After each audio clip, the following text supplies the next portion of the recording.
Praise the lord. అలాగనే 37వ వచనం, యోహాను సువార్త 8వ అధ్యాయము 37వ వచనం. మీరు అబ్రహాము సంతానమని నాకు తెలియను, అయినను మీలో నా వాక్యము చోటు లేదు గనక నన్ను చంప వెతుకుచున్నారు. ఏ వాక్యము మన వినికిడిలో దేవుడు ఆస్వాదించి పరిశుద్ధాత్మ చేత నడిపించే విధంగా దేవుడు కటాక్షం వచ్చునుగాక. ఆమేన్. చిన్నగా ప్రార్థన చేద్దామా? మనం మిక్కిలిగా ప్రేమిస్తున్న మా పరలోకమందున్న మా తండ్రి, నీకు వందనాలు, స్తోత్రం రాజా. ఇదిగో ప్రభువా, ఈ దినమున మనం ప్రేమించి ఈ సిలువ ప్రేయర్ హౌస్ యొక్క ఫెలోషిప్ ద్వారా ఈ ఉపవాస ప్రార్థనలో గడిపే అవకాశం మాకు అనుగ్రహించినందుకే వందనాలు తండ్రి. ఈ ఆధిక్యత ఎంతోమందికి లేదయ్యా, మాకు అనుగ్రహించున్నాం. ఇందాక నీ బిడ్డల్ని భక్తులు అయ్యా ఎంతో విశ్వాసంగా భయభక్తులు కలిగి స్తుతి ఆరాధన చేశారయ్యా పరిశుద్ధాత్మ ద్వారా. కనుక నువ్వు ఘనతమయ ప్రభావాలు పొందుకున్నావని నమ్ముచున్నాం. అయితే ప్రభువా, ఈరోజు ప్రభు స్తోత్రము తండ్రి, ప్రభు నీ వాక్యం వినటానికి సిద్ధపడుచుండగా ఈ ఉపవాస ప్రార్థన సందర్భంగా మా జీవితాలకు శక్తి, జీవము, నీ ప్రభావం మా పైన ఉండుటకు సహాయం చేయమని ప్రార్థన చేస్తున్నాం. అయితే గ్రహించే మనసు ప్రభు స్తోత్రము తండ్రి వినిపించు చెవులు అందరిలో మా ఇదిగో ఉపవాస ప్రార్థనకు తగిన ఫలము, గొప్ప శక్తి, ప్రభావం మాకు కలిగే విధంగా మిమ్మల్ని దర్శిస్తున్నామని, మనం సంధిస్తున్నామని, మమ్మల్ని గొప్పగా బలపరిచే విధంగా మాట్లాడుతున్నామని నమ్ముచున్నాం. నీ సేవకుని మరుగుపరుచుకొని నీ అభిషేకం ద్వారా మా అందరితో మాట్లాడము, మా అందరితో మాట్లాడమని ప్రార్థన చేస్తున్నాం. అయ్యా, ఈ ఇంటర్నెట్ ద్వారా ఆయా దూర ప్రాంతాల్లో, జగిత్యాలో ప్రభు స్తోత్రం తండ్రి, మంచిర్యాలలో, వరంగల్లో, హైదరాబాద్లో మొదలైన ప్రాంతాల్లో దూరంగా ఉన్న ప్రభా, శరీర ప్రకారం దూరంగా ఉన్న ఆత్మ ప్రకారం ఒక దగ్గరనే దైవ సన్నిధిలో ఏకకాలంలో కూడి పరిశుద్ధాత్మ నియంత్రణతో, అధికారంతో మేము నడిపించబడుతున్నామని, ఆ విధంగా మమ్మల్ని గొప్పగా ఫెలోషిప్ను అనుగ్రహించామని నమ్ముచున్నాం.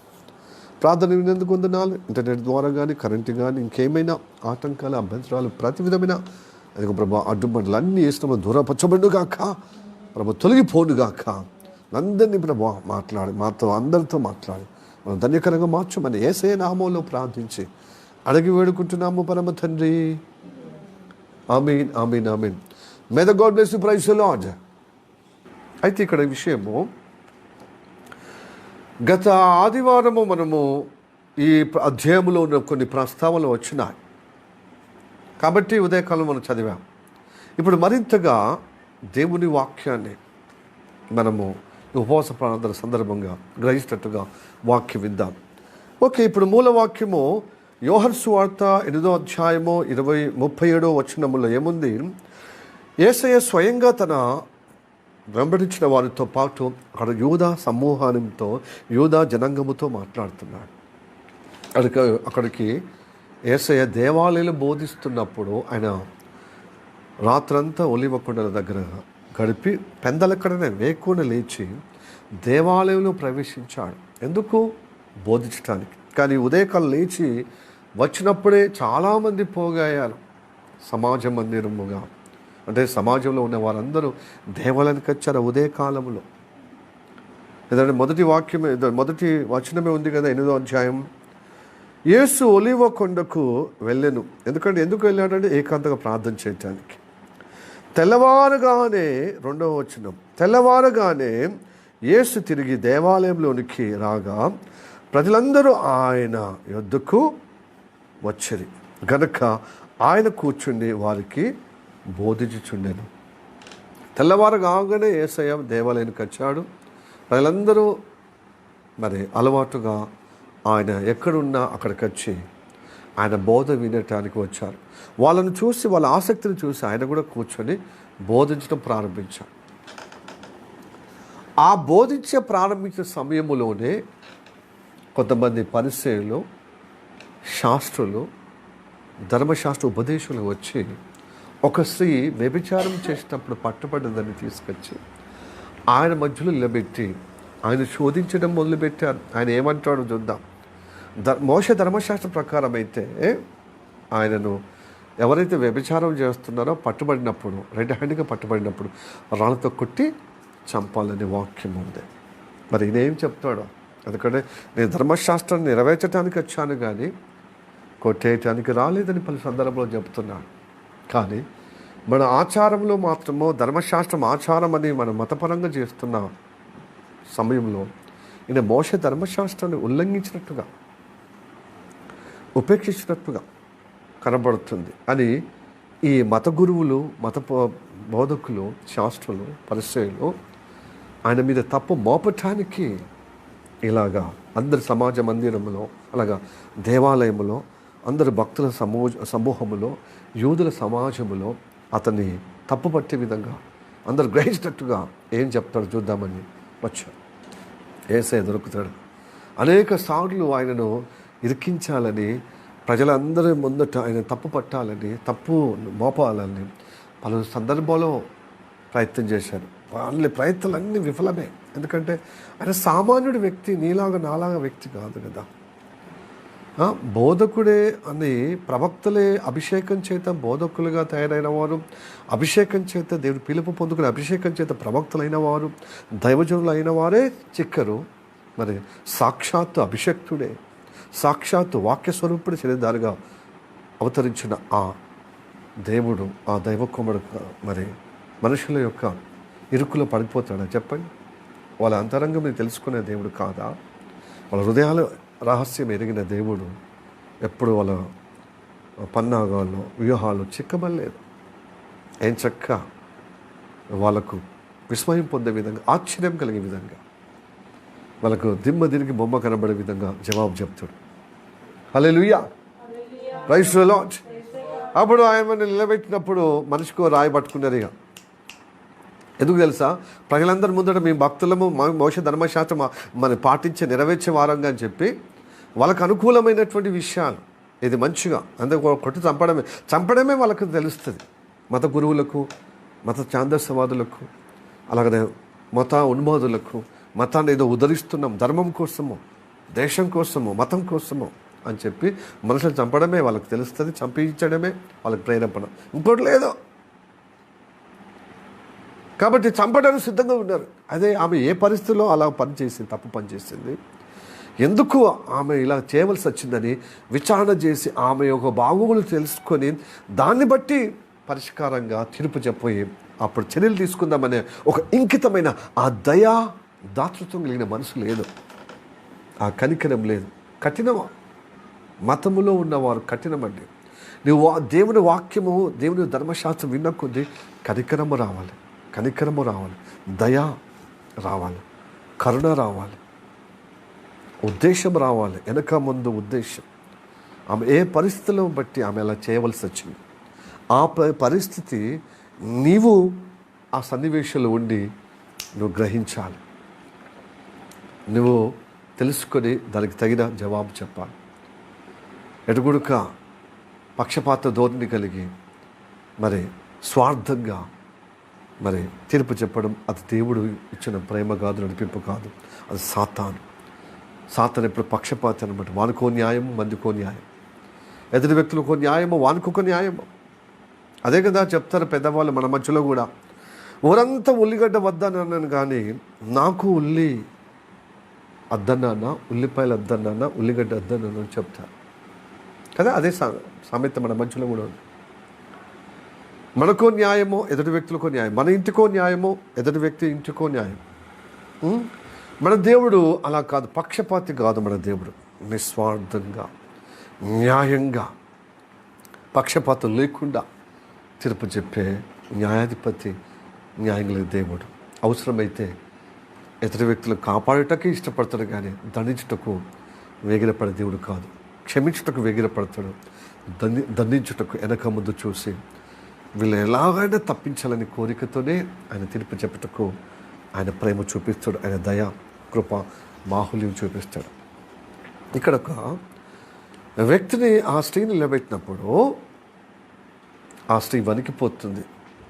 ఇప్పుడు ఒకటి వినండి, మీరు మనసు కింద రాయి వేసుకున్నారు. మరి న్యాయమైన వ్యక్తులు, వీరు ధర్మశాస్త్రం తెలిసిన వారు, ధర్మ ప్రబోధులు, ధర్మాన్ని ఉద్ధరించే అధికారులు, నాయకులు కదా, శాస్త్రులు, పరిశీలు కదా, అధికారులు కదా. మరి ఆ అవతల వ్యక్తి కూడా వ్యభిచారం అంటే ఒకరే చేస్తారండి, ఇంకోటి కలిస్తే వ్యభిచారం అంటారు కదా. మరి ఆ వ్యక్తి అంటే మగోళ్ళకు ఒక న్యాయము, ఆడవాళ్ళకు ఒక న్యాయం. ఆ మగోని వదిలిపెట్టారు.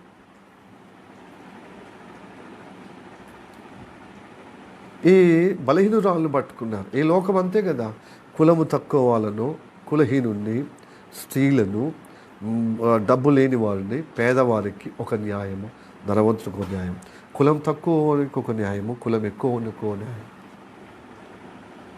స్త్రీలకు ఒక న్యాయము, పురుషులకు ఒక న్యాయం. ఈ లోకము ఉంది. అందుకోసం ఏ మతములో ఉన్నా ఇదే తత్వం అంటే.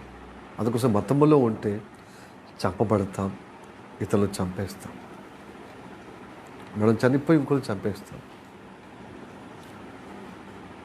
హల్లెలూయా, ప్రైజ్ ది లార్డ్. ఇలాంటి స్థితిలో మనము మతంగా ఉండొద్దు, కులములో ఉండొద్దు, న్యాయములో ఉండాలి. ఇదే కులం అంటే న్యాయ కులం. హల్లెలూయా, సత్య కులం, పరిశుద్ధ కులం. ధర్మములో ఏ కులములో ధర్మం ఉంటే ఆ ధర్మము ఆ కులానికి విలువ ఉంటుంది, లేకపోతే లేదు. అందుకోసం అంబేద్కర్ అన్నారు కదా, కులం అనేది కానీ మతం అనేది కానీ దేని మీద ఉండదు, సత్యమైన పునాది మీద ఉండదు. అందుకోసం కులం నమ్మకోవద్దు, మతం నమ్మకోవద్దు భయ్. సత్యాన్ని, న్యాయాన్ని, నీతి అనే సిద్ధాంతానికి మనము కలిగి ఉండాలి. అప్పుడే సమానత్వంగా బ్రతుకుతామని ఆయన అందుకోసం భారత రాజ్యాంగం నిర్మించాడు. అందరికీ సమానంగా, ఏ కులమైన ఏ మతంలో ఉన్న సమాన హక్కులుగా ఉండాలి, హక్కుదారులుగా ఉండాలి. ప్రతిభను బట్టి న్యాయాన్ని అపేక్షించేవారు, కష్టపడిన వారికి ఫలితాన్ని కట్టబెట్టాలి అని చెప్పాడు తప్ప కులాన్ని బట్టి, మతాన్ని బట్టి స్వార్థరహితంగా ఉండమని చెప్పలే. ఇప్పుడు ఒక విషయము, ఈ స్త్రీని కొట్టేటప్పుడు యేసుప్రభు ఏమన్నాడు? వెంటనే మోషే ధర్మశాస్త్రం ఇలా ఉందని మోషే ధర్మశాస్త్రం ప్రస్తావించలేదు. ఇప్పుడు ఏం చెప్తావు? ఏం సపోర్ట్ చేయలే? ఇప్పుడు మాట పడిపోయిందా? ఎందుకు మౌనంగా ఉన్నావు అని ఆయన విసిగించారు. పలుసార్లు ఆయన విసిగించినప్పుడు నేల మీద కూర్చొని ఏదో రాయబోతున్నాడు. ఆయన పట్టుబడతలేరు, అడుగుతున్నారు. ఇప్పుడు ఏం చెప్తావు? ఇప్పుడు అందరూ మనం పకడ్బందీగా ఒక్కొక్క రాయి, మనిషికో రాయి పట్టుకొని చంపుదామని చూస్తున్నారు. ఈ కులము అనేది ఈ లోకంలో అంతే కదండి. అసలు ఎందుకు ఆ మనిషిని శిక్షిస్తున్నారు, ఆ మనిషిని ఎందుకు అలా ద్వేషిస్తున్నారంటే మా మతానికి విరోధంగా చెప్తున్నారు. ఈ రోజుల్లో అంతే అన్నమాట. ఇప్పుడు ఉన్నటువంటి సమాజం ఎట్లుందంటే, మన దేశంలో మన ప్రియతమ మాన్యత ఉన్న ప్రధానమంత్రి మోడీ గారు, అతడి పరిపాలన మంచిగుంటే హర్షించాలి, చెడ్డగుంటే విమర్శనాత్మకంగా అలా కాదు ఇలాగని న్యాయంగా స్పందించాలని ఎవరైనా చెప్తే, లేదు మోడీ గారు హిందూ మతాన్ని స్థాపించటకు ఆయన దైవ అవతారంగా విశ్వగురువుగా వచ్చాడు కాబట్టి ఆయన పరిపాలనలో సిలిండరు 1000 రూపాయలది 2000 ఉన్నా 5000 ఉన్నా మేము భరిస్తాం అంటున్నారండి. సోషల్ మీడియాలో చెక్కలు కొడుతున్నాయి. ఆయన పరిపాలనలో వస్తువులు ఏంటిది, సరుకులు డబుల్ ట్రిబుల్ అయినా రేట్లైనా మేము భరిస్తాం, ఎందుకంటే మా హిందూ మతాన్ని ఉద్ధరిస్తున్నాడు అని మొండిగా మూర్ఖంగా చెప్తున్నారు. ఇది న్యాయం అండి? ఏ ప్రధానమంత్రి అయినా కులానికి, మతానికి అతిథుడిగా ఏం చేయాలి? ప్రజలను ఉద్ధరించే విధంగా పరిపాలించాలి, సమానత్వంగా, న్యాయంగా. తప్పు చేసిన వాడిని దండించాలి, విచారణ చేసి న్యాయంగా. మరి నిర్దోషుల వైపున, నిరపరాధుల వైపున ఉంటూ మరి పేదవారికి, అభాగ్యులకు, చూపడుతున్న వర్గానికి నువ్వు భాష నిలబడాలి, రాజ్యాంగ ప్రకారంగా వారికి సహకారంగా ఉండాలి అని పరిపాలన చేయాలని ఇలాగ కోరుకోవాలి. కానీ ఒక వర్గంలో ఉన్నవాడు ఇంకో వర్గాన్ని వ్యతిరేకం కలిగే విధంగా అతన్ని హైప్ చేస్తున్నారు. ఒక కులముకు చెందిన నాయకుని ఇంకో కులస్తును ద్వేషిస్తున్నారు. ఇలాగ జరుగుతుందన్నమాట రాజకీయాలు. కాబట్టి దేవుడు కోరుకున్న రాజ్యాలు కావు ఇవి. నా రాజ్యము మీ రాజ్యాల వంటిది కాదు. నా రాజ్యము సత్యానికి స్తంభమై ఉన్న రాజ్యం. హల్లెలూయా, ప్రైజ్ ది లార్డ్.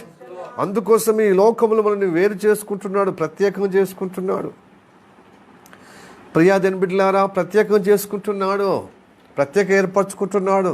మనం రక్షించుకొని ప్రత్యేక ఏర్పరచుకుంటున్నాడు. అందుకోసమే ఎలాంటి తప్పిదములో పడిపోయినా, ఎలాంటి దుర్గతులు పడిపోయినా వాళ్ళను విచారించి, బిడ్డ నేను కూడా క్షమిస్తున్నాను, నేను కూడా శిక్షిస్తలేను, నువ్వు సమాధానం కలిగి పాపం చేయకుండా చక్కగా బ్రతుకు, న్యాయంగా ధర్మంగా అని ఆశీర్వదించి పంపిస్తున్నాడు. అంతే కదా మనం ఆదివారం నేర్చుకున్నాం. ఆ వ్యభిచార స్త్రీ మధ్యలో నిలబడుతున్నప్పుడు మీరు ఇంతగా ఉబలాట పడుతున్నారు కదా, మోషే ధర్మశాస్త్ర ప్రకారం రాయేసి కొట్టమని ధర్మశాస్త్రం మోషే మాకు అలా నేర్పించని అంటున్నారు కదా.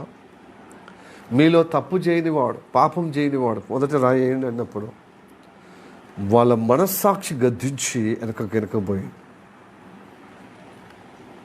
ఆ కాలంలో మనస్సాక్షి కలిగి పనిచేశారు. మరి ఎందుకంటే ప్రభు ఈ మనస్సాక్షి కలిగి మనం స్పందించకపోతే మన పేరులో ఇదిగో నేల మీద రాయబోతున్నాడు. కాబట్టి అయ్యో అని చెప్పి వాళ్ళ మనస్సాక్షి గద్దించబడ్డది. ప్లస్ సేమ్ టైం వాళ్ళు భయపడ్డారు. యేసు ప్రభు మా పేర్లు నేల మీద రాస్తున్నాడేమో అని చెప్పి వెనుకకు పోయారు. అట్లా అందరు వెనుకపోయారు. అంటే దీన్ని బట్టి మనకు ఏమర్థమవుతుందంటే, తప్పు చేయని వాడు ఎవడు లేడు. మానవుడు అన్నవాడు కాస్త కూస్త పరోక్షంగా ప్రత్యక్షంగా చిన్నదో పెద్దదో తప్పులో పడిపోతున్నారు. కాబట్టి ఎదుటి వ్యక్తి తప్పు చేస్తున్నా అని చెప్పి ఉబలాటంగా వాళ్ళ మీద కారాలు మీరాలు నూరద్దు. రేపు మనం కూడా తప్పు చేసినప్పుడు అదే శిక్ష మనకు కలిగితే మన పరిస్థితి ఎలా ఉంటుంది చెప్పండి. కాబట్టి ఏం చేయాలి? దేవుడే శిక్షించుటకు, దేవుడే న్యాయం చేయుటకు వదిలిపెట్టాలి. కానీ మనము ఆ స్థలములో మనము శిక్షింపబడితే మనం ఎలా కోరుకుంటాం? అయ్యో దీనిలో విడుదల పొందుకోవాలి, కనికరింపబడాలి, ఆ ప్రేమ పొందుకోవాలని ఎలా ఉంటామో ఎదుటి వ్యక్తులు కూడా కనికరము ప్రేమ ఇచ్చి అవకాశం ఇవ్వాలి సరిదిద్దుకోవటానికి. ప్రియదేవులారా, అవకాశం ఇస్తలే మనకంటే ఒకటి న్యాయమో, ఎదుటి వ్యక్తికి ఒకటి న్యాయం. అందుకోసం యేసయ్య చూపించాడనమాట. నేను ఎవరు శిక్షించలేదమ్మా అంటే, ఎవరు శిక్షించలేదయ్యా ప్రభువా అంటే, నేను కూడా నిన్ను శిక్షించను, నువ్వు వెళ్ళి పాపం చేయకుండా బ్రతుకున్నాడు.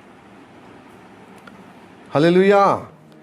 ఇలాగా చెబుతూ సమాజానికి నేర్పిస్తున్నాడు. ఇక నేను వెలుగై ఉన్నాను ఈ లోకానికి, ఎవడైనా చీకట్లో ఉన్నవాడు నా మాట విని నన్ను వెంబడిస్తే వాడు చీకట్లో నడవకుండా వెలుగులో నడుస్తాడని ఇక చెబుతూ అనేక విషయాలు చెబుతూ ఇదిగో 37 వచనం వరకు వచ్చాడు.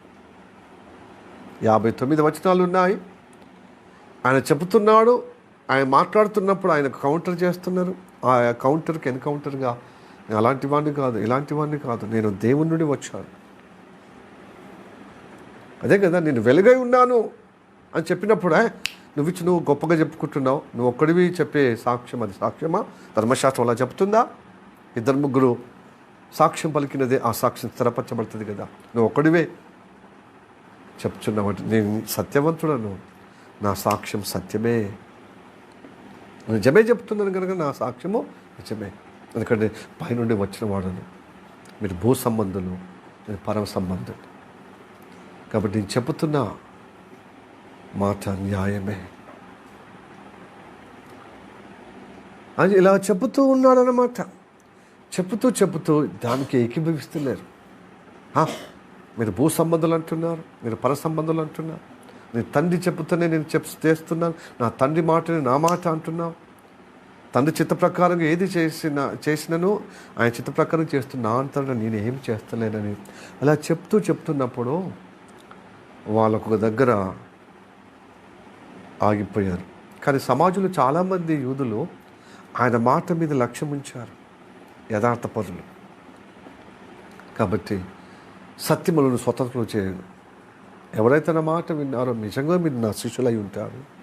ఎందుకనగా నా మాట విన్నారు కాబట్టి నా సత్యవాక్యం మిమ్మల్ని ఈ మతము నుంచెలి, ఈ కులము నుంచెలి, ఈ కుల కట్టుబాటు నుంచెలి, ఈ మత ఛాందస్సము నుంచెలి మీరు స్వతంత్రులుగా చేయబడతారు. హల్లెలూయా, ప్రైజ్ ది లార్డ్. నువ్వు స్వతంత్రం ఇచ్చేది ఏముంది? మేము అబ్రహాం సంతానం కదా అని ఇంకా గంభీరాలు, కారాలు, మీరాలు నూరుతున్నా, గంభీర పలుకులు పలుకుతున్నా. ఏమంటున్నారు? మేము అబ్రహాం సంతానము, మేము పుట్టుకతోనే మేము స్వతంత్రులము, మేము దాసులం. ఎవరికి మేము దాసులము కాదు. ఆల్రెడీ మీరు ఆ రోమా సామ్రాజ్యానికి దాసులై ఉన్నారు. ఆ కాలంలో రోమా ప్రభుత్వం పరిపాలిస్తుంది. వీళ్ళు చూడండి, వీళ్ళ మతాన్ని బట్టి ఏమంటారు? మేము అబ్రహాం సంతానం. అంటే అబ్రహాం సంతానం అయితే మీరు స్వతంత్రులు అవుతారా? చెప్పండి. మరి అబ్రహాం సంతానం అయితే అబ్రహాము నా దినము చూసుటకు ఇష్టపడ్డాడు, అపేక్ష కలిగి ఉన్నాడు కదా. హల్లెలూయా. నేను అబ్రహాము ముందున్నాను, నా రాకడ కోసమో నా దినము కోసమో మిగిలిన అపేక్ష కలిగి ఉన్నాడు, ఆసక్తి కలిగి ఉన్నాడు. నా మాట వినేవాడు, నా మాట విన్నాడు. మీరు మోషే ధర్మశాస్త్రం మోషే అంటారు. ఆ మోషే నా మాట విన్నారు. ఆ మోషే నా మాట విని ఆ ధర్మశాస్త్రం అతని ద్వారా ఇవ్వబడ్డది మీకు. కానీ మీరు మాత్రము పితరులు గొప్పగా అంటున్నారు, అబ్రహాం గొప్పవాడు అంటున్నారు. మంచిదే, మోషే గొప్పవాడు అంటున్నారు. వాళ్ళకందరికంటే గొప్పవాడు నేను, నా మాట వినండి అంటే మేము వ్యభిచార పిల్లలం కాము. ఆయన అవమానపరుస్తూ చూడండి, మేము వ్యభిచార పిల్లలం కాము, మేము అబ్రహాం సంతానం. అంటే యేసు ప్రభువుని చూసి, అంటే ఆయన స్థితిని బట్టి అతని అవమానపరిచే విధంగా చేస్తున్నారు. అందుకోసం అంటే మీరు నన్ను అవమానపరుస్తున్నారు. నేను అనేది వ్యభిచార పిల్లలు అంటే, మీ తండ్రి అబ్రహాము దేవుడని మీరు మా దేవుడు అంటున్నారు, కానీ నా తండ్రి పంపిస్తున్న నన్నే మీరు నా మాట నా ఉనికి మీరు గ్రహిస్తలేరు, నా మాట వింటలేరే, ఓర్చుకుంటలేరే. ఆ తండ్రిని నా తండ్రిని ఎలాగ మీరు అంగీకరిస్తున్నారు? మీ తండ్రి ఈ లోక ఆ సాతాను కనుక మీ తండ్రి అభిరుచి ప్రకారంగా మీరు ప్రవర్తిస్తున్నారు. మీ తండ్రి ఎవరు అంటే అపవాదైన సాతాను. వాడు ఆది నుండి సత్యానికి వాడుతా చెవి ఒగ్గడు వాడు. వారి స్వభావాన్ని బట్టి అనుసరించి నడుస్తాడు. అబద్ధానికి జనకుడు వాడు. జనకుడు అంటే ఏంటి చెప్పండి? అబద్ధానికి జనకుడు అంటే అబద్ధానికి తండ్రి వాడు. అసత్యమే పలుకుతాడు వాడు. మీ తండ్రి యొక్క స్వభావాన్ని బట్టి మీరు ప్రవర్తిస్తున్నారు, నా తండ్రిని బట్టి కాదు అంటున్నప్పుడు వీళ్ళు అంటున్నారు, మా తండ్రి అబ్రహాము కదా, మా తండ్రి దేవుడు అయిన అబ్రహాము పిల్లల వాడు కాబట్టి మాకు తండ్రి దేవుడు యెహోవా దేవుడే, మాకు అబ్రహాం తండ్రి మా తండ్రి అంటే. అప్పుడు అంటున్నాను అనమాట, యేసయ్య మీరు అబ్రహాము సంతానం అని నేను ఎరుగుతున్నాను, కానీ నా మాట మీలో లేదు కనుక మీరు నన్ను చంపజూస్తున్నారు. ఎప్పటికొచ్చాం మూలవాక్యానికి. ప్రియ దేని బిడ్డలారా, దేవుని వాక్యము లేకపోతే మీ హృదయంలో నిజంగా మనం మత సంబంధులమే. పరిసయ్యులు, అలాగనే శాస్త్రుల మత పెద్దలుగా మత గురువులు చెప్పిన ఆ బోధలోనే ఉన్నాం. కానీ దేవుడితో అనుబంధము కలిగిన బిడ్డలుగా క్రీస్తు రక్తం ద్వారా కడగబడి విమోచింపబడి ఆయన మాటలో నిలబడిన వారే మతం నుండి విడుదల పొందుకుంటారు, కులం నుండి విడుదల పొందుకుంటారు, ఈ లోకం నుండి ప్రత్యేకంగా వేరుపరచబడిన అనుగ్రహం పొందుకుంటారు.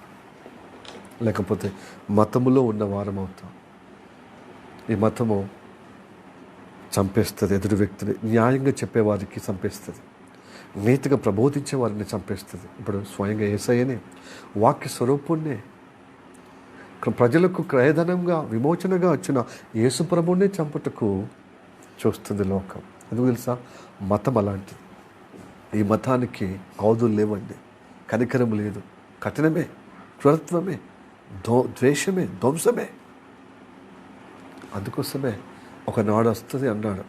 ఎప్పుడు యేసయ్య చెప్పాడు, యేసయ్య శరీరధారిగా ఉన్నప్పుడు చెప్పాడు, ఎదుగో తమ మతం కోసం ఇతరులు చంపడమే అదే సేవ అనుకుంటారు. అదే దేవుడు సేవించడం, దేవుడు భక్తి చేస్తున్నామని. చదవండి యోహాను సువార్త 16వ అధ్యాయము 1వ వచనం.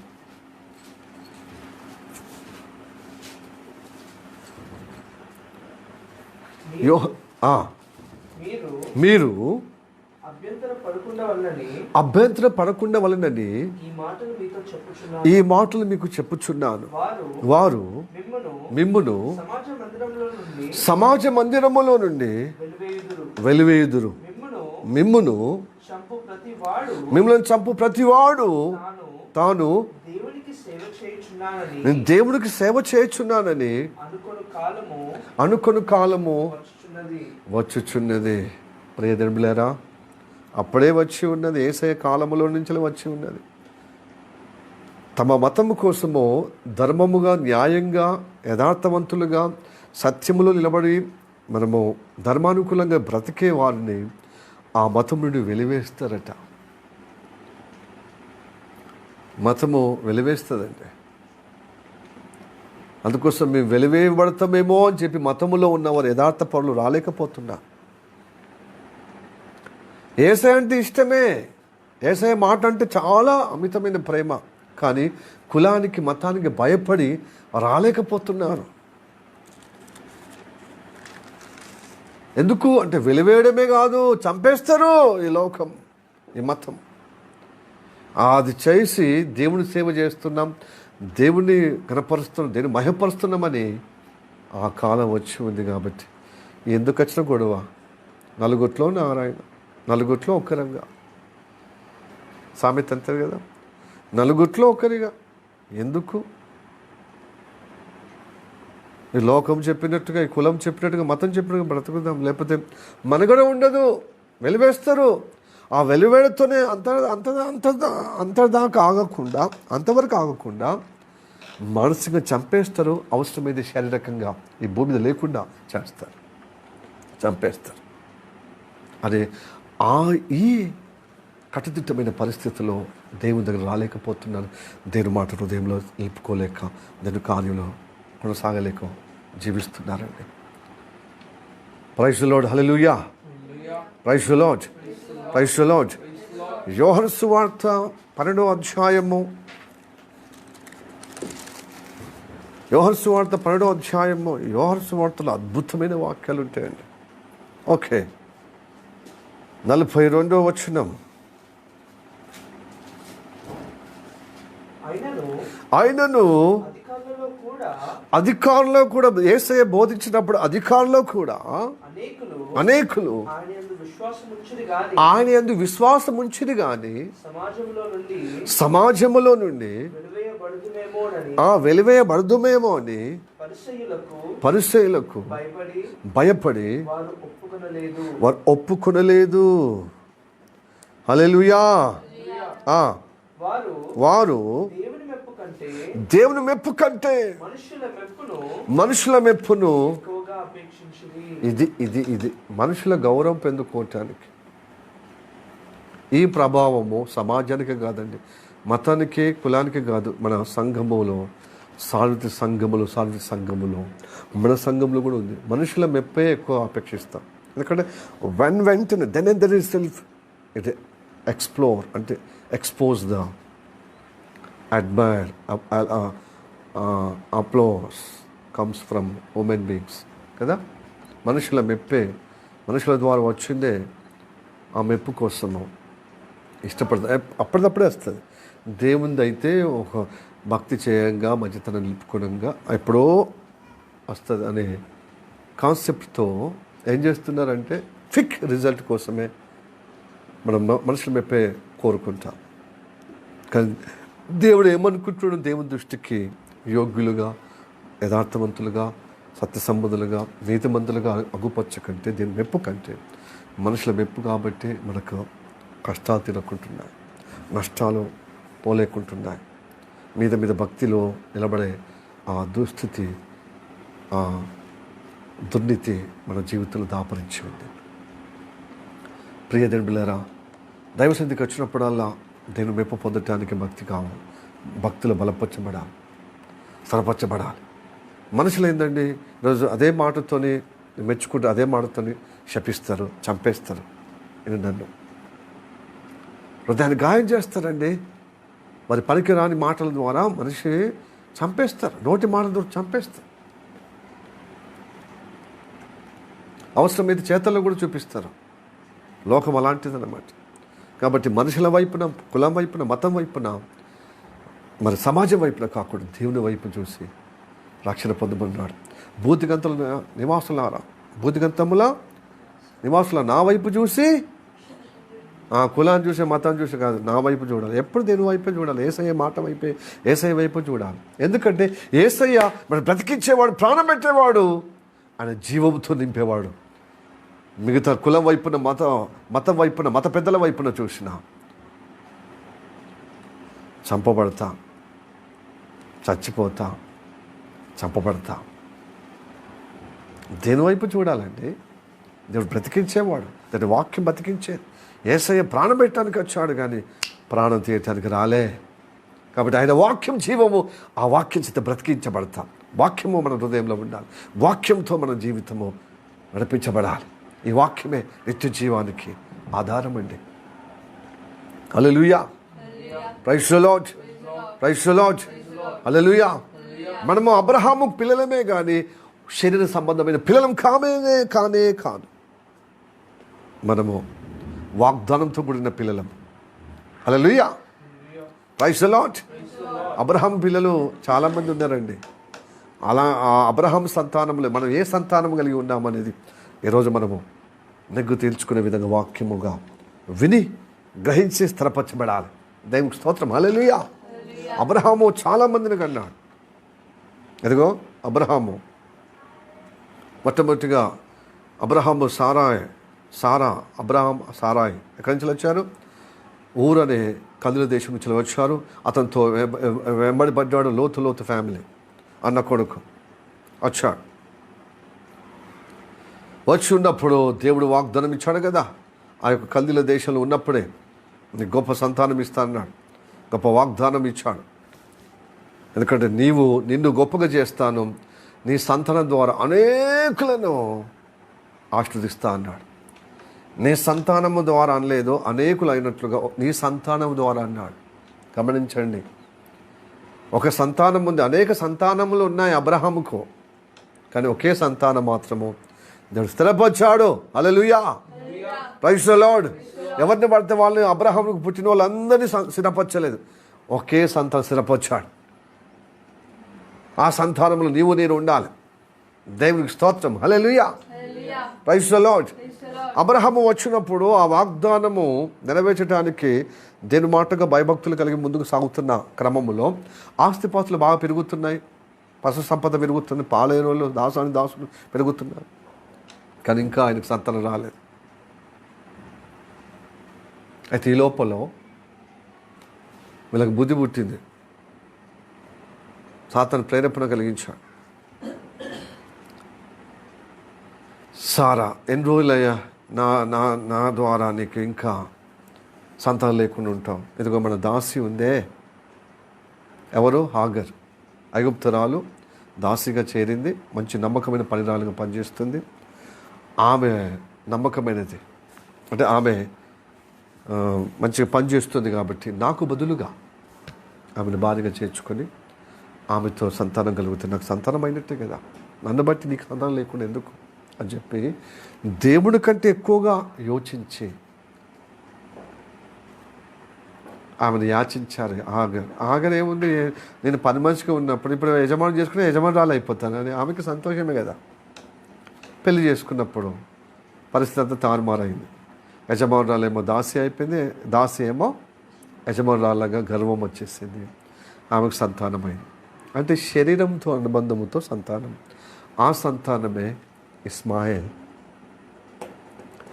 ప్రపంచంలో అగ్రంగా అంటే ప్రపంచమంతా ఏమంటున్నా, ప్రపంచమంతా గొప్ప సంఘర్షణతో రగులుతుంది, యుద్ధాలతో, ఈ ఇస్మాయిల్ ద్వారానే.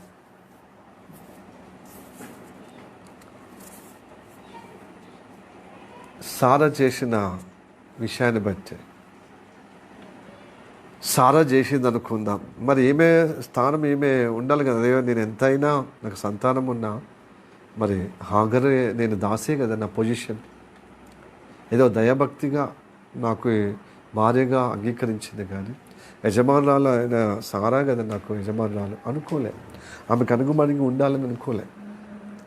శరీర ప్రకారంగా అనుబంధం పెట్టుకునేటువంటి హాగరు సంతానం అయినప్పుడు నాకు సంతానం ఫలం వచ్చిందని చెప్పి ఈ దేవుని చేత ఏర్పరచబడిన వ్యక్తి మీద సనగడము గుణగడం అంటే పెత్తనము చెలాయించడం, యజమానురాలుగా చెలాయించడం అన్నప్పుడు ఆమెను ఆమె సంతతిని వదిలిపెట్టమన్నది హాగర్, సారా.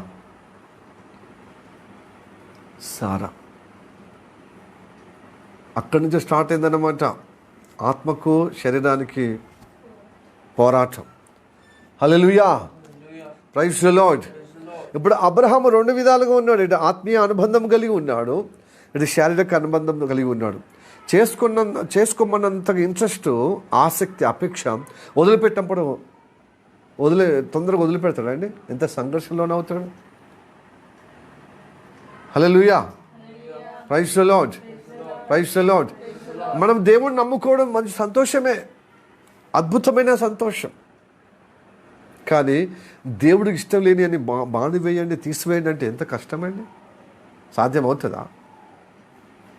సాధ్యం అవుతుంది, కానీ బహు కష్టం. చాలా సంఘర్షణకు లోనవుతాం. బహుశా ఆయన ఇలాగనే మనలాగనే ప్రార్థన చేసి అలసిపోయి ఇట్లా అయితే బాగలేదని చెప్పి ఉపవాస ప్రార్థన కూడా చేసి ఉండొచ్చు. సారా మనసు మార్చుకొని మారి ఇక నాతో పాటు అది కూడా ఉండేంత ఇక నేను ఎట్లనో ఇక నేను ఓర్చుకుంటాను, సహిస్తాను, భరిస్తానని అనుకుంటానేమో అని చెప్పి ఉపవాస ప్రార్థన కూడా చేసి ఉండొచ్చు అని నేను భావిస్తున్నాను. ఎందుకంటే అంత ఈజీగా చేసుకోమన్నంతగా సంతోషం వదిలిపెట్టన్నప్పుడు వదిలిపెడతాడు అండి. ఎందుకంటే సంతానం కలిగింది కదా. దాసి అయితే వదిలిపెట్టమంటే వదిలిపెడతాడు. కానీ కుమారుడుగా అన్నప్పుడు నా కుమారుడు లేక కలిగింది కదా అని చెప్పి పంపిస్తాడండి. ఆ మమకారం కడుపు మమకారాన్ని బట్టి తొందరగా వదిలిపెడతాడా? ఏమేమి వింటలేదు, ఏమేమి తగ్గించుకోమంటే తగ్గించుకుంటలేదు. లోపల అడగబడి ఉండవే, నువ్వు దాసివే కదా అంటే ఇట్లే ఇద్దరి మధ్యలో నేను బలైపోతున్నాను. ఉపవాస ప్రార్థన స్టార్ట్ చేసింది. ఆ ఉపవాస ప్రార్థనలో దేవుడు ప్రత్యక్షమై, అంటే ఉపవాస ప్రార్థన ఉందా పాస్టర్? లేదు. ప్రార్థనలో అంటే సాధారణమైన ప్రార్థన అయితే దేవుడు వింటలేడని ఉపవాస ప్రార్థన చేసి ఉండొచ్చు అని నేను భావిస్తున్నాను. అదే కదా మనం ఏదన్నా మామూలుగా ప్రార్థన చేసినప్పుడు, పరిశుద్ధులతో కూడి ప్రార్థన చేసినప్పుడు, వ్యక్తిగతంగా ప్రార్థన చేసినప్పుడు జవాబు రాకపోతే మనం ఏం చేస్తాం? ఉపవాస ప్రార్థన చేస్తాం. కఠినంగా ఉపవాస ప్రార్థన చేస్తే దేవుడు సహాయం చేస్తాడు. ఎందుకంటే నేను స్ట్రైక్ చేస్తున్నాను, నేను ఆహారం లేకుండా, సౌలత లేకుండా. తండ్రి నేను అడిగే ప్రార్థనకు, నేను మొరపెట్టే ప్రార్థనకు, నేను మొరలేడే కార్యానికి, సంగతికి, నా విషయానికి నువ్వు జవాబు ఇవ్వటానికి మనసు కలుగు. ఎందుకంటే దేవుడు దయామయుడు కదా, కనుకనే సంపన్నుడు కదా. అయ్యో ఈ అంశాన్ని బట్టి ఉపవాస ప్రార్థన చేస్తుంది కాబట్టి జవాబు ఇస్తా అంటాడు. కాబట్టి జవాబు ఇవ్వటానికి ఇష్టపడ్డాడు. అందుకోసం తొందరగా దేవుడు ప్రత్యక్షమైందంటే ఈ అబ్రహాము ఉపవాస ప్రార్థన చేస్తూనే దేవుడు ప్రత్యక్షమైందని నమ్ముచున్నాను. అప్పుడు దేవుడు ప్రత్యక్షమై ఏమన్నాడు తెలుసా? అబ్రహామా, నువ్వు బాగా చెప్పినట్టుగా నువ్వు విన్నావు, మరి ఇప్పుడు నేను చెప్తే వింటావా? అవును కదా ప్రభు, నువ్వు చెప్పినట్టు చేయటకే కదా. మరి నన్ను అడిగినావా? నువ్వు అడిగినావా? భార్య చెప్పినప్పుడు మంచిగా లగేజ్ సంకలు కుదుకొని మంచిగా ఇంకో భార్య దొరుకుతుందని చేసుకుంటుంది. ఈ ముసలితనాన్న నాకెందుకు ఈ ముసలితనాన్ని అనుకున్నావా? చేసుకుంటుంది. మరి చేసుకున్నప్పుడు మళ్ళీ ఇప్పుడు వదిలిపెట్టే సమయంలో మరి ఏంటిది? ఇప్పుడు నేను ఉండాలా, నా ఇంట్లో ఉండాలా, లేకపోతే బయటికి పంపించాలా? మరి నీ చిత్తం ఏదని ఇప్పుడు అడుగుతున్నావు కనుక అప్పుడు నువ్వు భార్య మాట విన్నావు కాబట్టి ఇప్పుడు కూడా నీ భార్య మాట వినని. చావు కబురు చల్లగా చెప్పినట్టుగా దేవుడు ఏం చెప్పాడు? సారా చెప్పినట్టుగా చెయ్యి.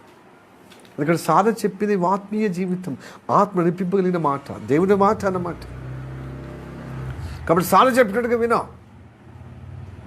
అంతేనంటావా ప్రభు? అంతే. మరి ఆమె అన్యాయంగా ఆమె ఘోరంగా బాధపడుతుంది, రద్దీ పడుతుంది కదా. యజమానురాలు ఉన్న స్థానంలో ఈ హాగరు పని మనిషిగా ఉన్న హాగరు ఫలము రాగానే, సంతానం రాగానే ఆమె చిన్న చూపు చూస్తుంది కదా, అవమానపరుస్తుంది కదా. ఎంత అవమానం అంటే నా ఉసురు పోసుకుంటే నా గోస తరుగుతుందని అంతగా సారా తిట్టిపోస్తుంది అన్నమాట. నా ఉసురు నువ్వు పొందుకుంటావు. అంత వేదన, ఎంత బాధ, అంత కష్టము చేయించింది అనమాట. అంత చిన్న చూపు చూసింది, అంత చూచుబాటు మాటలు చేత ఆమెను బాధపరిచింది, గాయపరిచింది.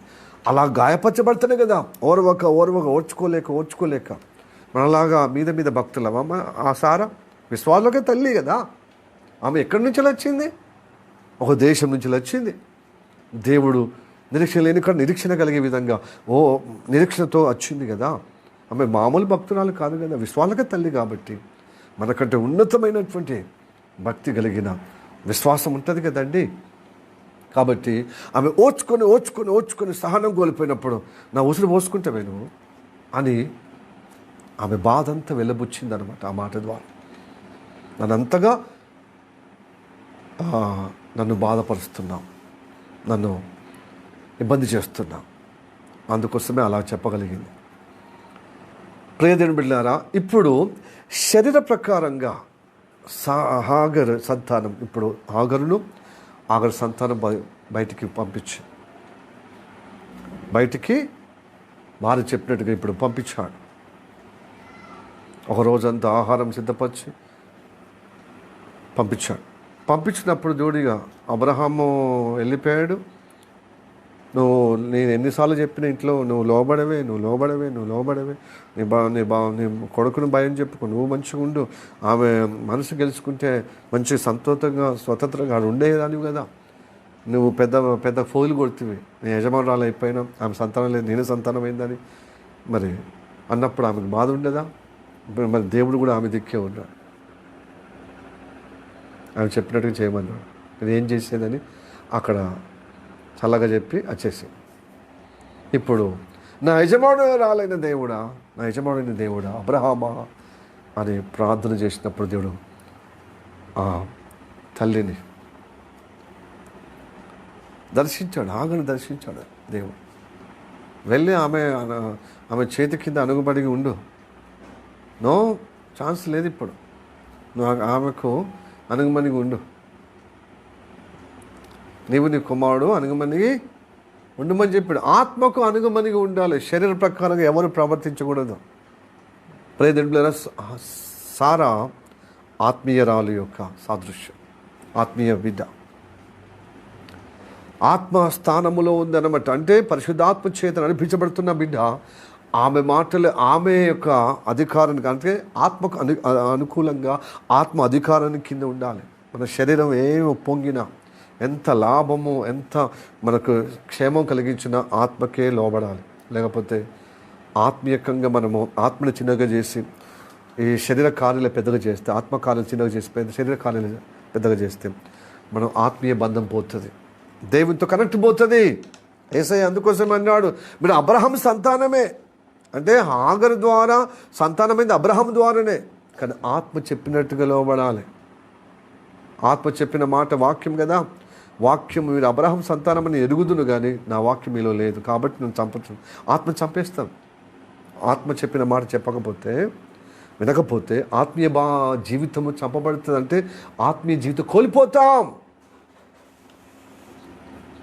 కనుక శరీర మనస్సు కలిగి శరీర కార్యాలు మన జీవితంలో ప్రబల కొద్దీ మనకు ఆత్మీయ జీవితము బలహీనమైపోతుంది. అంతరంగ పురుషుడు చంపబడే విధంగా బలహీనమైపోతుంది. రోజుకు అతడు నిరసించిపోతున్నాడు, చంపబడే విధంగా దగ్గరవుతున్నాడు, తొలగిపోయే విధంగా. కాబట్టి ప్రియదేవులారా, శరీర కార్యాలు, శరీర కోరికలు ప్రబలకుండా నివారించుటకు అప్పుడప్పుడు ఉపవాస ప్రార్థనల ద్వారా ఆత్మీయ కార్యం బలహీనమైన కొలది దేవుని కార్యాలు మన జీవితంలో ఆత్మ ప్రభావము అంతరంగ పురుషుడు ప్రభావితం కావాలంటే, శరీరం బలహీనం కావాలంటే మనం ఉపవాసం ఉండాలి.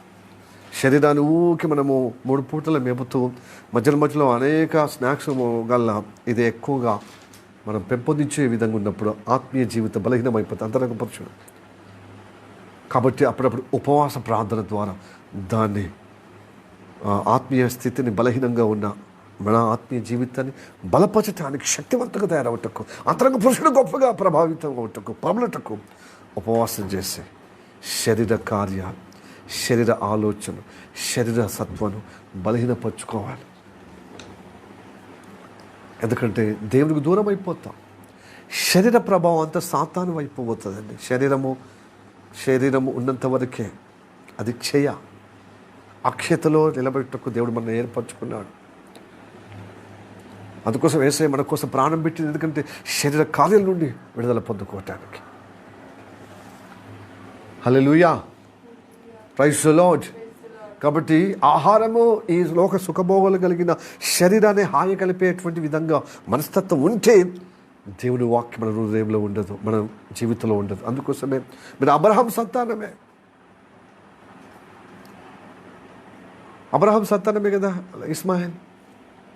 హాగర్ అనుబంధంతో అబ్రహాంకి అన్నాడు కదా ఇస్మాయిల్ పొజిషన్లో ఉన్నాం. కానీ ఇస్సాకు స్థానములో ఉండేటకు వాగ్దానముతో జన్మించాడు, శరీర సంబంధంతో జన్మించలేదు. దేవుడు మాట ఇచ్చాడు కాబట్టి పరిశుద్ధాత్మ ద్వారా ఎదుగో సారా గర్భవతి ఇస్సాకును. ఈ సారా అనే సాదృశ్యమే ఎవరు తెలుస్తాయండి? మరియా. పరిశుద్ధాత్మలన ఆమె అబ్రహాం కుమారుడు, నిజమైన అబ్రహాం కుమారుడుగా జన్మించాడు. ఎవరు? యేసు ప్రభు. హల్లెలూయా. యేసయ్యనే జన్మించాలి అబ్రహాము సంతానములో. యేసయ్య వాగ్దానంతో జన్మించినటువంటి యేసయ్య ద్వారానే ఈ లోకమంతటా ఆశ్రయించబడాలి, రక్షణ పొందాలి. అందుకోసమే ఇస్సాకు సాదృశ్యం యేసు ప్రభు, పరమ ఇస్సాకు. Hallelujah, praise the Lord, praise the Lord, hallelujah. కాబట్టి ఇస్సాకు సంతతిలో మనం ఉండాలి. అందుకోసమే యాకోబు ఉన్నాడు, అందుకోసమే యూదా ఉన్నాడు, అందుకోసం మనం అందరము యూదా గోత్రంలో కొదమసింహగా జన్మించిన యేసయ్యను మనం నమ్ముకున్నాము. కాబట్టి యేసయ్య ద్వారానే ఆత్మీయతలో అభివృద్ధి కలిగే విధంగా మనం ఆత్మీయ అనుబంధము కలిగి స్థిరపరచబడటకు ఎదుగో ఉపవాస ప్రాంతంలో ఉన్నాం. మరి యూదులే కదా, అబ్రహాం సంతానమే కదా, మరి యేసయ్యను ఒప్పుకుంటలేరే. యేసయ్య శరీరధారిగా ఉన్నప్పుడు దేవుని మాటలు తప్పుపడుతున్నారు. ఎవరు? యూదులే. వాళ్ళని బోధించిన వాళ్ళేంది మతములో అధికారులు, శాస్త్రులు, పరిచయులే, మతాధికారులే, సమాజ అధికారులే, మతబోధకులే. కానీ మతబోధకుల ప్రభావాన్ని బట్టి ప్రజలు కూడా ఏంది భౌతికంగా అనుభవంగా ఉన్నారు, ఆత్మీయ అనుభవం లేకుండా. కానీ పేరుకు మాత్రమో అబ్రహాం సంతతి, కానీ దేవుని వాక్యము లేదు. ఆ వాక్య స్వరూపుడు చెప్తున్న వాక్యము లేదు వాళ్ళ జీవితంలో. అందుకోసమే మీలో వాక్యం లేదు కాబట్టి మనం చంపచూస్తున్నారు. మీరు ఆత్మీయ కుమారుణ్ణి, దైవిక కుమారుణ్ణి, పరలోక కుమారుణ్ణి, పైనుండి వచ్చినటువంటి ఏకైక కుమారుడైన, అద్వితీయ కుమారుడైనటువంటి తండ్రి యొక్క దైవ కుమారుడైన, ఆత్మస్వరూపుడైన యేసయ్యను చంపచూస్తున్నారు మీరు. కాబట్టి మనలో సంఘర్షణ ఉంటుంది ప్రపంచవ్యాప్తంగా. అందుకోసమే ఇప్పుడు ఇస్మాయిలకు యూదులకు ఎందుకు కొట్టాట? మేమే పరమ సంతానం అంటారు, మీరే మొదటి కుమారులు దానిలో. కానీ మీరున్నట్టు ఇస్మాయిల్ యొక్క సంతతి అంటే అది హాగర్ సంతానం కదా. కాబట్టి దేవుడు వాగ్దానం ఇచ్చిన ప్రకారం ఇస్మాయిల్కును ఇస్సాక్ అనగా ఇస్సాకు సంతతిగా ఉన్న యూదులు ఇప్పుడు కొట్లాడ జరుగుతుంది, పెద్ద యుద్ధం జరుగుతుంది. అటొచ్చి ఇటొచ్చి ఇదే అన్నమాట వాక్యం. పెద్దగా ప్రపంచవ్యాప్తంగా ఎవరికి అర్థం కాని విధంగా మనకు అర్థం చేసే విధంగా చెప్తున్నాడు దేవుడు ఈ ఉపవాస ప్రాంతాల్లో. ఎందుకు ప్రపంచ యావత్తు అక్కడెక్కడో ఇరాన్కును, ఇజ్రాయెల్కు, అలాగనే అమెరికా, ఇజ్రాయెల్ సంయుక్తంగా యేసు నమ్మిన బిడ్డలు ధర్మశాస్త్ర ప్రకారంగా ఉన్నటువంటి యూదులు వీళ్ళకి దేవుడు మాట ఇచ్చాడు అంత్య దినాల్లో. కాబట్టి వీళ్ళకి ఇద్దరి దిక్కుండి, సృష్టికర్త అయిన దేవుడు, సృష్టికర్త దేవుడు వాళ్ళ దిక్కుండి ఇప్పుడు యుద్ధం ఎందుకు జరుగుతుంది? మత ఘర్షణ బట్టే కదా. మా మతం గొప్పదని. ఇస్మాయిల్ యొక్క మతం ఏంటిదండి? ఇస్లాం మతం. మా మతం గొప్పదని చెప్పి చేస్తున్నారు. వీళ్ళు మతం కోసమే, వాళ్ళ మతం కోసం, క్రిస్టియన్స్ కూడా మతం కోసం. ఈ మతం యొక్క ద్వారా ఇప్పుడు చూడు ఎంత రణరంగం జరుగుతుంది. వాళ్ళు యుద్ధం చేస్తే మన మన మన ఇంట్లో, మన వంటింట్లో యుద్ధం లాగా అనిపిస్తుంది. సిలిండర్ అయిపోతే మళ్ళీ ఇంకో సిలిండర్ రావటానికి యుద్ధమే చేయాలి. పెద్ద పొడగాటి లైన్ కట్టి సిలిండర్ తీసుకుపోయి బుక్ చేస్తే బుక్ అయితే లేదు. దానికి ఒక కండిషన్. మనము మామూలు రోజులైతే ఈరోజు బుక్ చేస్తే మరుసటి 2 రోజులో లేకపోతే 6 రోజులో పడుతుంది. 4 రోజులు అయితే పట్టేది కాదు కదా. ఇప్పుడు బుక్ అయితే లేదు, 4 రోజులు కాంది, 21 రోజు, 25 రోజులు కాంది సిలిండర్ ఇవ్వాలంటున్నారు. సిలిండర్ స్టాక్ లేదంటున్నారు. కమర్షియల్ సిలిండర్స్ అన్నీ ఆగిపోయాయి. హోటల్స్ అన్నీ బంద్ అయిపోయాయి. ఆ హోటల్స్లో పనిచేసే వారందరూ రోడ్డు మీద పడ్డారు. అలాగనే ఫుట్పాత్ మీద ఉన్నటువంటి హోటల్స్ కానీ, ఫాస్ట్ ఫుడ్ కానీ, పెద్ద పెద్ద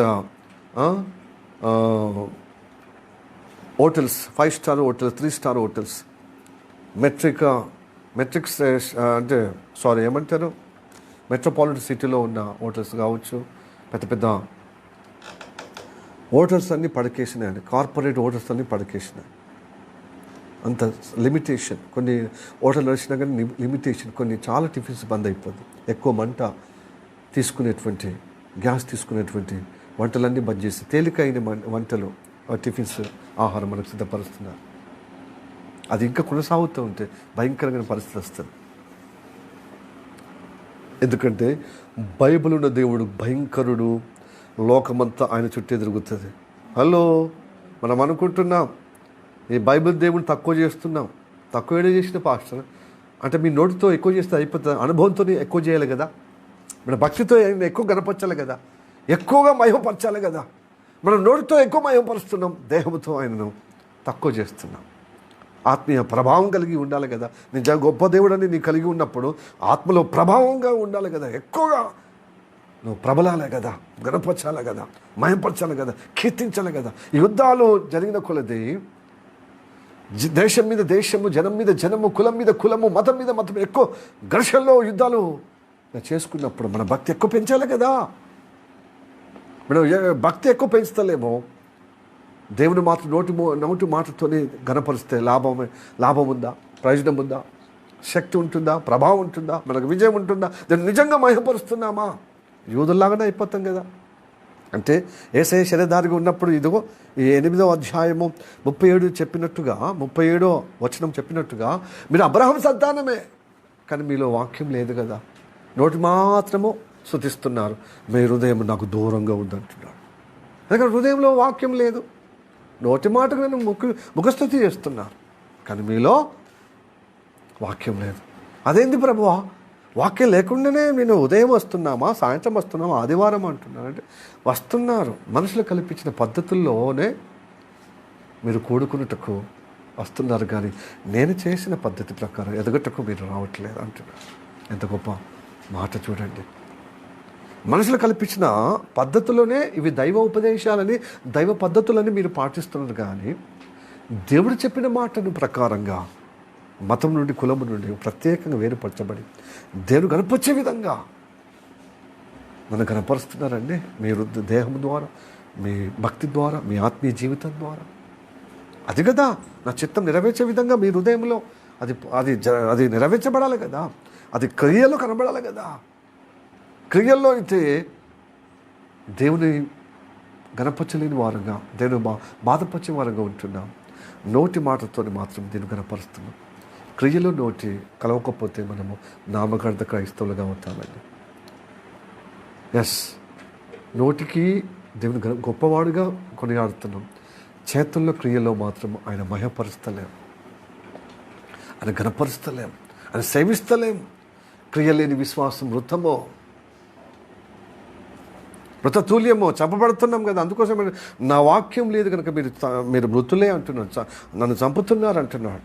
దేవుడు కదా వాక్య రూపంగా మనలో నివసించి మన గొప్పగా జీవంగా మరి నిత్య జీవంగా స్థిరపరచాలి కదా. దీనికి చేయమంటే మనకు ఉద్యోగం ఉన్నదని, మనకు జాబ్ ఉందని, మనకు వ్యాపారం ఉందని, మనకు పనులు ఉన్నాయని, మనం బిజీ అని చూపిస్తున్నాం. మరి ఎప్పుడు మీకు ఫ్రీ? అప్పుడు వ్యక్తిగతం చేయగలుగుతారా? చేయలేదు. అబ్బో ఒక్కలే అంటే కొంచెం కష్టం పడుతుంది. మరి అందరితో సహవాసంగా ఈ హాలిడే సమయంలో మనం అందరితో సహవాసం అంటే సంతోషించి మనం ఏకీభవించి ప్రార్థనలు గడపాలి. ఇప్పుడు మీరు అందరూ వచ్చినట్టు అయితే మీరు మనసుతో రావాలి. శరీర ప్రకారంతో వస్తే లాభం ఉంది. మీరు స్తుతి ఆరాధన చేసినప్పుడు, మీరు వాక్యం విన్నప్పుడు మనసుతో కార్యరూపం దాల్చే విధంగా మీరు సమర్పణ కలిగి ఉంటే ఈ ఉపవాసం ప్రతిఫలంగా మీకు గొప్ప విడుదలకరంగా ఉంటుంది, ప్రతిఫలంగా ఉంటుంది, విడుదలకరంగా ఉంటుంది, విజయవంతంగా ఉంటుంది. Hallelujah, praise the Lord, praise the Lord, hallelujah. కాబట్టి హృదయముతో రావాలి దేవుని సన్నిధికి, విశ్వాసంతో రావాలి, మనసుతో రావాలి, నిజంగా న్యాయమైన విచారంతో రావాలి. నిజం కదా. లేకపోతే ఈ యుద్ధాల్లో మనము లాగలు కొట్లాడి, ఎద్దులు కొట్లాడి, దూడలు ఆగమైనట్టుగా దేశాలు కొట్టుకొని ప్రజలు నష్టపోతున్నారండి. ప్రభుత్వాలు కొట్టుకొని ప్రజలు, అమాయకులైన ప్రజలు పిట్టరాలినట్టు రాలిపోతున్న బాంబులు ఆ శకకే ఎంత అగ్నితోని ఆడుతున్నట్టుగా ఆడుతున్నారు. వాళ్ళు బాంబులు వీళ్ళు బాంబులు వేసుకొని ఎక్కడ మతముతో కొట్టుకలాడుతున్నారు. మతం ఎందుకండి? మతము మళ్ళీ మతంతోనే ఇదిగో రంజాను చేసుకునే విధంగా అందరు కాదంట్లో ఇస్లాం సహోదరులు యథార్థవంతులు న్యాయవంతులు ఉన్నారు కాబట్టి కదా యుద్ధానికి ఇరాన్కు ఏకీభవించలేకుండా సున్నీ వర్గంలో ఉన్నటువంటి సౌదీ వాళ్ళు కావచ్చు, సౌదీ అరేబియా కావచ్చు, అలాగనే UAE, United Emirates, Arab Emirates వాళ్ళు అంటే దుబాయ్, అబుదాబి దేశాల్లో కానీ, ఖత్తర్ కానీ, కువైట్ కానీ, బెహ్రెయిన్ కానీ, ఓమాన్ కానీ ఎందుకు సపోర్ట్ చేస్తలేవు? అమెరికా దిక్కేందుకున్నా? మతము కాదు, మనకు అభివృద్ధి కావాలి, మనం ఎదగాలి, సమాజంలో మన మానవత్వం చూపెట్టాలి, మనం బ్రతుకుతూ ఇతరులకు బతికించాలి. లేదు మనం బతకాలంటే మనం చంపాలి. అందుకోసం సుప్రీం లీడర్ అని పెట్టుకొని యూదులను ఫస్ట్ వాళ్ళు సాతాను పుత్రులట, ఎవరు? ఇజ్రాయెల్ ప్రజలు. వాళ్ళని క్రైస్తవులు ఎవరు? అమెరికా వాళ్ళు సాతాను. వీళ్ళని చంపేదాకా మేము ముందుకు నిద్రపోమని చెప్పారు. నువ్వేం చంపేరా, మేమే చంపుతామని రివర్స్ గేర్లు వచ్చిరనమాట. అది వాళ్ళని చంపటానికే అక్కడ న్యూట్రిషన్ బాంబులు, హైడ్రోజన్ బాంబులు, అటం బాంబులు కనిపెడుతున్నారు యురేనియం ద్వారా. అందుకోసమే ఇక యుద్ధం స్టార్ట్ అయిందన్నమాట. ఇది మీకు స్పష్టత ఉండాలి. లోకంలో ఉన్న వారికి డబ్బు కోసమో, పేరు ప్రఖ్యాతుల కోసమో, పైచేయి కోసమో, లేకపోతే అక్కడ క్రూడ్ ఆయిల్ ఉంది కదా దాన్ని దోచుకోవటానికి ఇజ్రాయెల్ వాళ్ళు కానీ, అమెరికా వాళ్ళు కానీ అది సగము న్యాయం అండి, సగము వాస్తవం, అధిక వాస్తవం, నిజమైన వాస్తవం ఇది అన్నమాట. ఇజ్రాయెల్ మీద థ్రెట్ ఉన్నది కాబట్టి ఇజ్రాయెల్కి సహకరిస్తుంది ఎవరు? అమెరికా వాళ్ళు. ఉండొచ్చు వాళ్ళకు స్ట్రాటజీ, వాళ్ళకున్న స్ట్రాటజీ వాళ్ళకు ఉండొచ్చు మానవ కోణంలో, కానీ దైవిక కోణంలో మాత్రం ఇజ్రాయెల్ భూమి మీద లేపోదాం అంటే ఏ దేశమైనా, ఏ నేషన్ అయినా, ఏ వర్గమైనా, ఏ కులమైనా, ఏ మతమైనా వాళ్ళు లేకుండా పోతారు. దైవచిత్తమైతే రేపు మనం యూదుల గురించి తెలుసుకోవటానికి ఉంది. అంటే వాళ్ళ మీద శత్రువు పెట్టుకున్నప్పుడు వాళ్ళని ఈ లోకం నుంచి తీసేస్తాం, ఈ భూమి మీద లేకుండా చేద్దామన్నవారు ఎలాగ ఆగమయ్యారు, ఎలాగ ధ్వంసమయ్యారు, నాశనమయ్యారు. వాక్యము దేవి చిత్తమైతే సాయంత్రమైనా రేపైనా తెలుసుకుందాం. ఇప్పుడైతే ప్రియదేవులారా, ఇజ్రాయెల్ వ్యతిరేకం చేసిన వారు నిలబడలేరు. దేవుడి వాగ్దానము నిరర్థకమవుతుందా? దేవుడి వాగ్దానం నిరర్థకమవుతుందండి. యూదులు ఉండాలి భూమి మీద, వాళ్ళ నుండి రక్షణ పుట్టాడు, వాళ్ళు లేకుండా ఎలా? ఆది నుండి సాతాను యూదులు లేకుండా, భూమి మీద లేకుండా దేవుడు అసలు రావద్దు, ఈ లోకంలో శరీరధారికి అవతరించి అందరి కోసం ప్రాణత్యాగం చేయొద్దు, విమోచకుడిగా ఉండొద్దు, కలగద్దు, విమోచన కలగద్దు మానవ జాతికి అని చెప్పి యూదులు లేకుండా ఆది నుండి కాబట్టి దేవుడు కాపాడుతున్నాడు, అద్భుతంగా చేస్తున్నాడు. ఆ చిన్న దేశం ద్వారా అనేక దేశాలను ప్రబలే విధంగా చేస్తున్నాడు. ఇప్పుడు మనము చిన్న మంద క్రైస్తవులకు చిన్న మంద ఉంది కదా ఇప్పుడు కూడా. చిన్న మంద భయపడకుడి పరలోక రాజ్యం మీది. ఈ చిన్న మంద పరలోక రాజ్యం ఏంటంటే ఈ చిన్న మంది ఉన్నారే, ఆత్మీయంగా దేవుని చేత నడిపించబడుతున్నారే. ఈ సార్వత్రిక సంఘములో, అన్ని సంఘంలో కొంతమంది శ్రేష్టమైనటువంటి భక్తులు ఉన్నారు. వాళ్ళందరినీ తన సంఘముగా చిన్న మందగా, ఈ లోకరీతిగా చూసుకుని చిన్న మంద కదా, ఆ మందతోనే ఈ భూలోకాన్ని ఆశీర్వదిస్తాడు. కాదు విశ్వాన్ని ఆశీర్వదిస్తాడు. ఆ ఆశీర్వకరంగా నేను ఉండాలి. ఆ చిన్న మందులో నేను ఉండాలి. మెజార్టీ కాదండి. దేవుడు యథార్థంగా సేవించేవారు ఆ చిన్న సమూహంలో మనం ఎందుకు ఉండవద్దు? క్వాలిటీలో ఉండాలి. మనం క్వాంటిటీ ఉండొద్దు. క్వాంటిటీ అంటే అనేకుల అనవసరమైనటువంటి క్వాంటిటీ ఎందుకండి? క్వాలిటీ శ్రేష్టము, కొద్దిగా రుచికరంగా ఉండేది మనం తీసేసుకుంటాం షాపులో. క్వాలిటీ ఇష్టం, క్వాలిటీ వద్దా. ఎందుకని అనిపింది? క్వాలిటీ మనకు ముఖ్యం. అందుకోసమే ఒక సామెత ఉంది కదా, కడవడైననేమి అంటే, కడవ అంటే కుండ అంత పాలు ఉంటే ఏ లాభం? ఒక శ్రేష్టమైన పాలు. గరిట అంటే ఏంటిది? స్పూన్, చెంచా అంతా పాలైన శ్రేష్టం అంటున్నారు. గరిట అంటే చెంచా.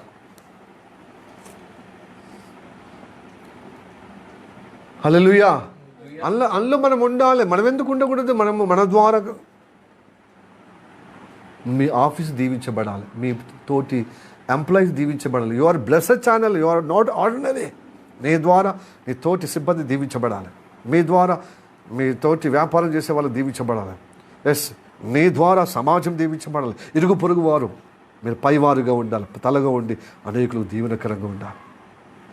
హల్లెలూయా. అలాంటి అనుగ్రహం మనకు దేవుడు ఇచ్చాడు. మనం పైవారుగానే ఉండాలి. కిందున్న వాళ్ళకి ఎందుకు ఉండాలి? భూ సంబంధం మనుషుల్లాగా ఎందుకు ఉండాలి? భూ సంబంధం వారికి ఎందుకు ఉండాలి? పర సంబంధంగా మనం ఉండాలి. అందుకోసం అంటాడు, మీరు భూ సంబంధులు, నేను పర సంబంధిని. ఏసైను కలిగి ఏసై మాటను హృదయంలో నింపుకున్నవారు, ఆ కార్యంలో ఉన్నవారు మన పర సంబంధం. భూ సంబంధం కాదా? మన ద్వారా నలుగురు దీవించబడాలి, మన ద్వారా కుటుంబం దీవించబడాలి, మన ద్వారా సమాజం దీవించబడాలి, మన ద్వారా ఇరుగు పొరుగు వారు జీవించబడాలి, మన ద్వారా ఎక్కడ బస్సులో వెళ్తున్న ఆ ప్రయాణికులు దీవించబడాలి, కాపాడబడాలి. నువ్వు ఎక్కడ వెళ్ళినా యు ఆర్ బ్లెస్డ్. ఎందుకంటే దేవుడు నీతో ఉంటాడు ఇమ్మానుయేలుగా. హల్లెలూయా. ఆయన మాట వింటే మనతో ఉంటాడు. నా మాట నమ్మితే నా మహిమ చూస్తా బిడ్డ. అందుకోసమే దేవుని మాట మన హృదయంలో నింపుకోవాలి. ప్రియదేవులారా, దేవుని మాట లేకపోతే మనం చచ్చిపోయిన వాళ్ళమే. చచ్చిపోవడమే కాదు, ఇతరులను కూడా చంపేస్తామంట.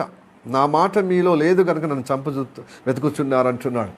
నా మాట వింటే మీరు బ్రతుకుతారు కానీ, అరే జీవాధిపతి, అసలు కేంద్రమే నువ్వు కదా అయ్యా, జీవించేది, అందరినీ జీవింపజేసేది నువ్వు జీవాధిపతివి కనుక నీలోనే జీవం ఉంది. మేము ఎక్కడికి వెళ్ళేదని పేదలు అంటాడు. మీరు అందరూ వెళ్ళిపోయినట్టుగా నువ్వు కూడా వెళ్ళిపోతావంటే ఎక్కడికి వెళ్ళేదయ్యా, నువ్వే మనిషి కుమారుడివి. క్రీస్తు జీవం నీలో నుండి వస్తుండగా మేము ఎక్కడ వెళ్ళేది? నువ్వు వదిలిపెట్టేది. దేవుడు వదిలిపెట్టదు, దేవుని మాట వదిలిపెట్టద్దండి. మనలో చాలామందికి అనుకుంటారు, దేవుని వదిలిపెట్టిన అంటాడు పాస్టర్. ఎక్కడ వదిలిపెట్టిన పాస్టర్? మాకు కొద్ది గొప్ప అభిమానం ఉండదు. నీ అంత భక్తి లేకుండా అని మనకు కొంచెం వ్యసనంగా, కొంచెం విసుగా అనుకోవచ్చు. అంటే దేవుడు వదిలిపెట్టడం అంటే దీని వాక్యం వదిలిపెట్టడం అండి. యోధులు కూడా దేవుడు వదిలిపెట్టిరా, ధర్మశాస్త్రం వదిలిపెట్టలేదు. కానీ ధర్మశాస్త్ర సారాంశమైన వాక్యాలు వదిలిపెట్టారు, సారం వదిలిపెట్టారు, ఓ పొట్టు పెట్టుకున్నారు, అంతే. నామకార్థంగా అయిపోయారు. Hallelujah. Praise the Lord. Hallelujah. కాబట్టి మతపరంగా ఉపవాస ప్రార్థనలు ఉన్నారు. రేపైతే అయిపోతుంది ఇస్లాం సహోదరులు రంజాన్. మనం కూడా మహాశ్రమలని ఏంది చెప్పండి, మహాశ్రమలని ఏం చేస్తున్నాం? లెంటీ డేస్ పాటిస్తున్నారు చాలామంది క్రైస్తవులు. ఈ డినామినేషన్ ఆ డినామినేషన్ భేదం లేదు. పెంతకోస్తల్లో ఉన్నారు, బాప్టిస్ట్లో ఉన్నారు, సిఎస్ఎల్లో ఉన్నారు, హెబ్రోన్లో ఉన్నారు, ఇంకా చర్చ్ ఆఫ్ క్రైస్ట్లో ఉన్నారు. ఇలాగ అనేక డినామినేషన్లో ఏం చేస్తుంది తెలుసా అండి? లెంటీ డేస్ అని. లెంటీ డేస్ అంటే ఏంటిది? 40 రోజుల ఉపవాస ప్రార్థన ఇప్పుడు కొనసాగుతున్నది. వచ్చే మట్ల ఆదివారం ఉందా 29వ ఆదివారం 29వ తారీఖున ఆదివారం అవుతుంది. వచ్చే 22వ తారీఖు కాకుండా మీదటి ఆదివారం, ఈ ఆదివారం కాకుండా మీదటి ఆదివారం, అప్పుడు మట్ల ఆదివారం, ఆ రోజు వరకు ఉపవాస ప్రార్థనలు ఉంటారు. మట్ల ఆదివారం ఇక తర్వాత ఉండదు. ఇక నా ఉపవాసాలు ఉండవు, ఆ దీక్షలు ఉండవు. మరి ఇది మతం చెప్పినట్టుగా ఈ దీక్షలు ఉంటే దేవుని వాక్యం పాటించకుండా అంటే తర్వాత లేదు ఇక దేవుడు, తర్వాత వాక్యం ఉండదా? ఈ ఉపవాస ప్రార్థనలు ఎందుకంటే భౌతికంగా, ఆత్మీయ క్షేమం కంటే భౌతికంగా చాలామంది ఆస్తిపాస్తులుగా, ఆరోగ్యంగా, పేరు ప్రఖ్యాతులుగా, నలుగుట్లు నన్ను ప్రత్యేక చూసే విధంగా మన యొక్క శోభాయమానం కోసమే కానీ నేను దేవుని వాక్యం చేత నేను ఎలివేట్ కావాలి, నేను దీవించబడాలి, వర్ధలిపోడాలి, నా ద్వారా నలుగురు దీవించబడాలని కాదు. ఆత్మీయులు ఎదిగే విధంగా ఉపవాస ప్రార్థన కాదండి. అయితే అందరిని తప్పుపడతలేని సుమా అండి, ఇది లైవ్ కూడా రికార్డ్ అవుతుంది కాబట్టి దానిలో ఉత్తములు ఉన్నారు, ఇస్లాం సహోదరుల్లో ఉత్తములు ఉన్నారు, యథార్థ పరులు, సత్యవంతులు, నీతిపరులు. అలానే ఈ క్రైస్తవుల్లో కూడా నామకర్త క్రైస్తవులుగా అందరూ చేస్తున్నారు కాదు, కొందరు ఉత్తములు, యథార్థవంతులు కూడా దేవుళ్ళు ఇంకా చేరాలి, ఇంకా ఎదగాలని కూడా మనసు కలిగి మరి ఈ లెంటి డేస్, ఈ 40 రోజులు ఉపవాసం ఉండవచ్చు. మనమైతే నేను చెప్పలేదు, మనమేం పాటిస్తలేదు. అలాగని మనకు ఉపవాస ప్రార్థన అర్థం కాదు. ఇలాంటి అకేషన్ అప్పుడు ఉపవాస ప్రార్థన యథార్థం, ఆత్మీయతలో ఆత్మలు ఎదగటకు ఉపవాసం ఉండాలి. వాక్యము నింపుకొని వాక్యములో ప్రబలాలే వెలిగింపబడాలి. Hallelujah, praise the Lord, praise the Lord. లేకపోతే మనం చచ్చిపోతామండి. దీని వాక్యం లేకపోతే జీవం లేనట్టే కదా. నా వాక్యం జీవం అన్నాడు కదా. కాబట్టి ఈ వాక్యము జీవము, ఆ జీవము లేని వాక్యం మన హృదయంలో నింపుకోవాలి. అందుకోసం బైబిల్ చదవమని చెప్పేది, మిమ్మల్ని ప్రోత్సహించేది, మిమ్మల్ని బలపరిచేది, మిమ్మల్ని హెచ్చరిక చేసేది, మిమ్మల్ని గద్దించేది. ఎందుకు? వాక్యం రోజు చదవండి. వాక్యం లేకపోతే ఆత్మీయ జీవితంలో ప్రభావం ఉండదు. నువ్వు రోజు ఆహారం లేకపోతే నీ శరీరం బలపరచబడుతుంది. చెప్పండి, నీ శరీరము శక్తివంతంగా తయారవుతుందా? చెప్పండి. రోజు మనం ఎలా తింటున్నామో శరీర ప్రకారం రోజు వాక్యంగా ప్రబలాలి. ఎందుకంటే ఈ వాక్యమే గెలవాలి, ఈ ఆత్మీయ జీవితమే ప్రబలాలే, విజయంగా నిలబడాలి. శరీరము కాదు, అంతరంగ పురుషుడు బతకాలి. ఎందుకంటే అది నిత్య జీవం తీసుకుపోయేది. ఇది కట్టే కాలం వరకు, బొందబెట్టే వరకే ఈ శరీరం. ఆ తర్వాత శరీరము కృషించిపోతుంది, మట్టిలో మనుగా మారిపోతుంది. కానీ అంతరంగము శాశ్వతంగా ఉండేది కాబట్టి దాన్ని ఎక్కువ ప్రయారిటీ ఇవ్వాలి. అందుకోసమే ఉపవాస ప్రార్థన యథార్థంగా ఉండాలి. నేను ఒక పూట తింటే లేకపోతే నేను భరించలేను పాస్టర్ అంటే ఎవరైనా, నేనైనా అంతే.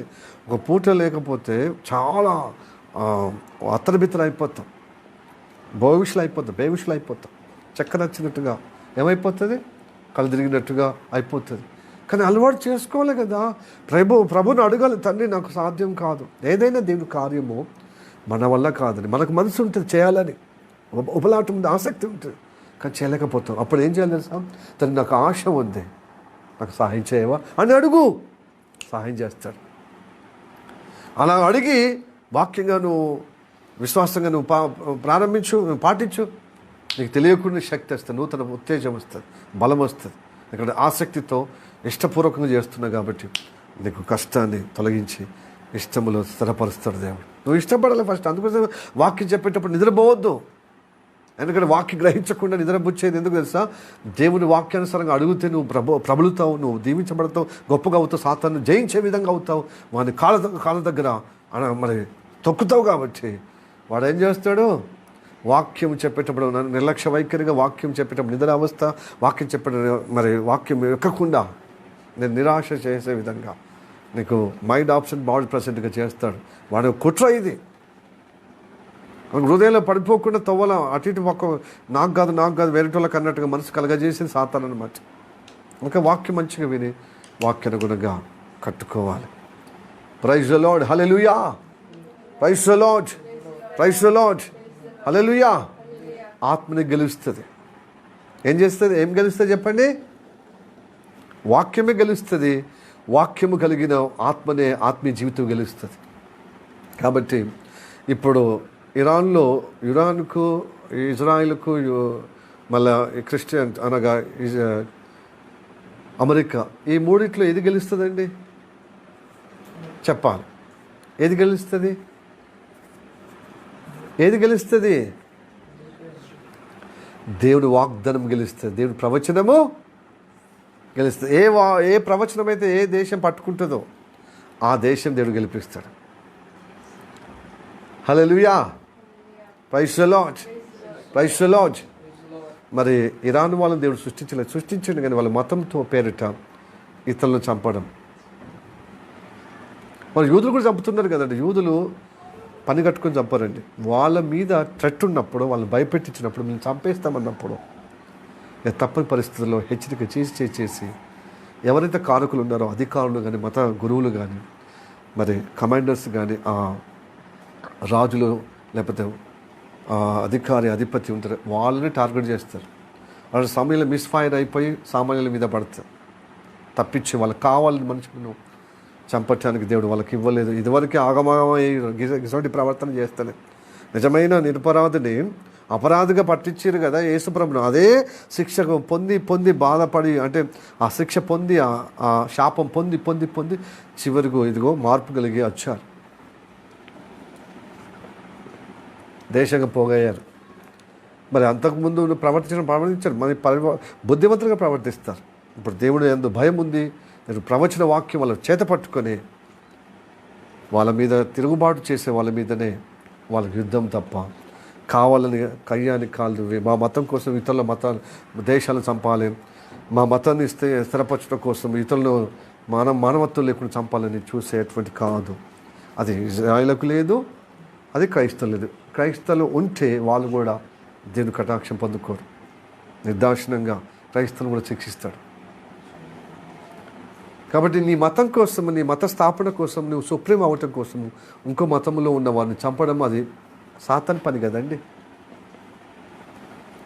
కనుక అతనాడు యూదులు ఎలాగ ఆగమయ్యారో ఇప్పుడు కూడా ఇరాన్ ఆగమవుతుంది, ఆ మత ఛాందస్సులో ఉన్నవారు కూడా ఆగమవుతుంది. హలో, కనుక మతములో యథార్థ న్యాయం కోసమో, ధర్మం కోసం, నీతి కోసమో యథార్థంగా నువ్వు బ్రతికి ఇతరులను బ్రతికించే విధంగా ఉంటే నిజంగా వాళ్ళని కాపాడుతాడు. ఏ మతంలో ఉన్నా, ఇస్లాం మతంలో ఉన్నా, క్రైస్తవ మతంలో ఉన్నా, యూద మతంలో ఉన్నా, ఏ మతంలో, బౌద్ధ మతంలో ఉన్నా, జైన మతంలో ఉన్నా, ఇంకా దేవుని నమ్మని వారు ఉన్నారే నాస్తికవాదము, వాళ్ళను కూడా కాపాడుతాడు. ఎందుకంటే న్యాయం కోసము, ధర్మం కోసమో, సత్యం కోసమో, పరిశుద్ధత కోసమో, ప్రక్రమము కోసమో ప్రవర్తించి మానవత్వాన్ని చాటుకుంటూ అభివృద్ధి కొరకు మరి వాళ్ళు చదువు కానీ, వాళ్ళ హాస్పిటల్ కానీ భౌతికంగా అలాగనే ఆధ్యాత్మికంగా వికసిస్తూ 10 మందిని వికసింపచేసే విధంగా ఉంటే, సహాయం సహకారం, మానవత్వంగా సహకారం ఉంటే తప్పక వాళ్ళని కాపాడుతుంది దేవుడు, తన మహిమను చూపిస్తాడు. అందుకోసమే క్రైస్తవులకు బ్లెస్సెడ్ ఏంటంటే మన ద్వారానే హాస్పిటల్ నిర్మించబడిన సమాజం శ్రేయస్సు కోసం, మన ద్వారానే స్కూళ్ళు నిర్మించబడింది, మన ద్వారానే చైతన్యం తీసుకొచ్చే సమాజంలో, మన ద్వారా నాగరికత తీసుకొచ్చారు. అందుకోసమే ఎక్కడ పోయిన క్రైస్తవులు మిషనరీగా పోయి సువార్త చేస్తే నాగరికతలో అభివృద్ధి చెందా, స్కూల్లో చదివి జ్ఞానం పొందుకొని సమాజంలో స్త్రీలనే పురుషులని భేదం లేకుండా మరి సమాజంలో గొప్పవాళ్ళుగా తయారు చేయబడ్డారు. మా కులం అయితేనే, మా మతం అయితేనే, క్రైస్తవులు నమ్ముకుంటేనే, క్రైస్తవులుగా ఉంటేనే మేము చదవటానికి యోగ్యులు, లేకపోతే క్రీస్తుని నమ్ముకుంటేనే మీకు హాస్పిటల్లో చికిత్స చేస్తామంటే ఈ సమాజంలో బతికే వాళ్ళండి చెప్పండి. ఈ మతోన్మాదులు మాట్లాడతారు వాళ్ళ అంటే, అవును క్రీస్తు ప్రేమను బట్టి హాస్పిటల్ కట్టాం కాబట్టి క్రీస్తు నమ్ముకుంటే బాగవుతారు, ఇంకా మేము కూడా క్రీస్తు ప్రేమను బట్టి మేము బాగు చూస్తాం అని చెప్తాం. అలా తప్పేముంది? మాటికి జై యేసు ప్రభు అని మేము ఎందుకు అనకూడదు? మీరు మాటికి వేరే అంటారు, శ్రీరామ్, జై శ్రీరామ్ అని. మేము కూడా జై యేసు ప్రభు, ఎందుకంటే యేసయ్య ద్వారానే ప్రేమ చూపించమన్నాడు. హాస్పిటల్ ద్వారా, స్కూళ్ళ ద్వారా నలుగురికి నువ్వు బ్రతికి, నువ్వు చదివి, నువ్వు ఆరోగ్యంగా అయ్యి ఇంకొన్ని ఆరోగ్యంగా ఉండమని. అందుకోసమే దేవుని స్వార్థ చెప్తున్నాం. నమ్మితే ఇష్టమైతే నమ్ము, లేకపోతే కష్టమైతే ఇంకో దానిలో దెబ్బలాటేందుకు, కొట్టాడేందుకు, చంపుకోవడం ఎందుకండి? మా మతం కోసం ఎప్పుడూ మేము చంపము. చంపేవాడు దేవుని బిడ్డ కాదు, క్రీస్తు అనే భక్తుడు కానే కాదు. ప్రాణం పెట్టమన్నాడు కానీ ప్రాణము తీయమనలే. కాబట్టి మనం దేవుని మాటలు విని ప్రబలుద్దాం, దేవుని చేత నడిపించబడదాం. Hallelujah. Praise the Lord. Praise the Lord. Hallelujah. ఆయన మాట ఏంటి చెప్పండి? సత్యం. యోహాను సువార్త 8వ అధ్యాయము 45వ వచనం.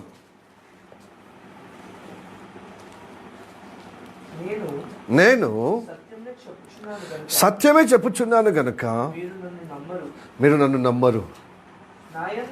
నాయందు పాపమున్నదని ఎవడు స్థాపించును? నేను సత్యము చెప్పుచున్న ఎడలా ఆయన యొక్క ఆవేదన, ఆయన భారము చూడండి. సత్యం చెప్తే ఎందుకు నమ్ముతలేరండి? సత్యం నమ్మండి. సత్యం చెప్పే వారి మీద మనము కారాల మీరాలు నూరద్దు. ఎవరు భక్తులైనా, దేవసేవకులైనా, దేవుడు యేసయ్యనైనా మనము చంపే జాబితాలో ఉండొద్దు. వినే జాబితాలో, సత్యం గ్రహించే జాబితాలో, అనుసరించే గుంపులో, ఆ ఆశీర్వాదంలో మనం ఉండాలి. హల్లెలూయా. Praise the Lord. ఎందుకంటే సత్యమే మనల్ని స్వతంత్రంగా చేస్తుంది. ఈ భూ సంబంధ ప్రభావం నుండి కాపాడుతుంది. ఎలాంటి ప్రలోభాలు పడిపోకుండా మనల్ని కాపాడుతుంది సత్యమే. కాబట్టి స్వతంత్రులుగా జీవించాలి. ఈ లోకానికి స్వతంత్రం వచ్చింది. ఈ లోకానికి ఎప్పుడు స్వతంత్రం వచ్చింది? యేసయ్య సిలువలో బలియాగం అయినప్పుడే. అయితే ఆయన నమ్ముకుంటే స్వతంత్రం వచ్చింది. మన దేశానికి స్వతంత్రం వచ్చింది. కానీ ఇంకా మనము పరాయి దేశ పరిపాలన నుంచి స్వయము మన దేశాల పరిపాలన ఉన్నాం. కానీ ఇంకా కుల మతంలోనే ఉన్నాం. నిజమైన స్వతంత్రము క్రీస్తు ద్వారా అది పరలోక రాజ్యం చేరే విధంగా యేసయ్య మాటలో ఉంది. కనుక యేసయ్య నమ్మిన బిడ్డలారా, భ్రమలో పడిపోవద్దు, ఆ యొక్క వ్యామోహంలో పడిపోవద్దు, ప్రలోభాలను పడిపోవద్దు. ఈ శరీర సంబంధమైన సుఖభోగాల నుంచి విడుదల పొందుకొని క్రీస్తున్న మాట ద్వారా సత్యంలో మనం జీవిస్తేనే ఆత్మీయలో బలపడతాము. స్వతంత్రంగా స్వేచ్ఛగా మనము ఈ ఉపవాస ప్రార్థన ద్వారా, ఆరాధన ద్వారా దీని మాటకు స్వతంత్రంగా స్వేచ్ఛగా మనము సేవిస్తే, మనము సమర్పణ చేసి ఆయన గణపరిస్తే నిజంగా మనల్ని వాళ్ళొక రాజ్య వారసులుగా స్థిరపరుస్తాడు. కాబట్టి ఇటు అనుగ్రహము కలుగుటకు ఈ వాక్యాలు మనల్ని ఆశీర్వదించి నడిపించును గాక. Amen. Amen. God bless you. Praise the lord.